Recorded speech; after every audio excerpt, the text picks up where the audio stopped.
ఎన్నికల్లో భాగంగా దువ్వూరు మండలం చింతకుంట గ్రామంలో ఇంటింటి ప్రచారం నిర్వహించిన మైదుకూరు అసెంబ్లీ వైసీపీ అభ్యర్థి సిట్టిపల్లి రఘురామరెడ్డి, మైదుకూరు నియోజకవర్గ వైసీపీ సమన్వయకర్త సిట్టిపల్లి నాగిరెడ్డిలు చింతకుంట గ్రామస్తులు పూలమాలలతో వారికి స్వాగతం పలికారు. ఈ సందర్భంగా స్థానికుల సమస్యలు తెలుసుకోవడంతో పాటు వైసీపీ ప్రభుత్వం ద్వారా లబ్ధి పొంది ఉంటేనే ఫ్యాను గుర్తుకు ఓటు వేసి తనను ఎంపిక అవినాష్ రెడ్డిని గెలిపించాలని రఘురామరెడ్డి కోరారు. ఈ కార్యక్రమంలో దువ్వూరు మండల వైసీపీ నాయకులు, కార్యకర్తలు పాల్గొన్నారు.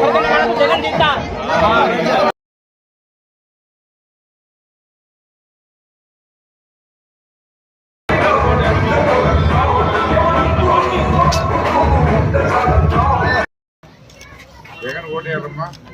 పెన్షన్ ఇచ్చేది మా జగన్ జగన్ కూర్చేదిమ్మా.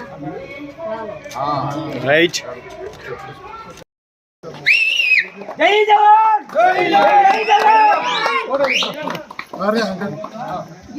పథకాలు వస్తాయి కదా, అమ్మోడి కానీ పెన్షన్ కానీ 45 కానీ వస్తున్నాయి కదా. 2 ఓట్ల చెప్పండి కానీ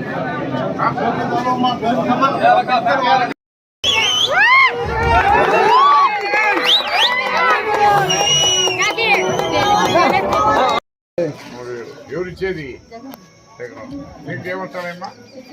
వస్తుంది ఎంత? నెలకు 3,000 రూపాయలు అంటే రోజు రూపాయలు ఇచ్చి జగన్ ఇచ్చిన నువ్వేం చేస్తావు? ఏం గుర్తు?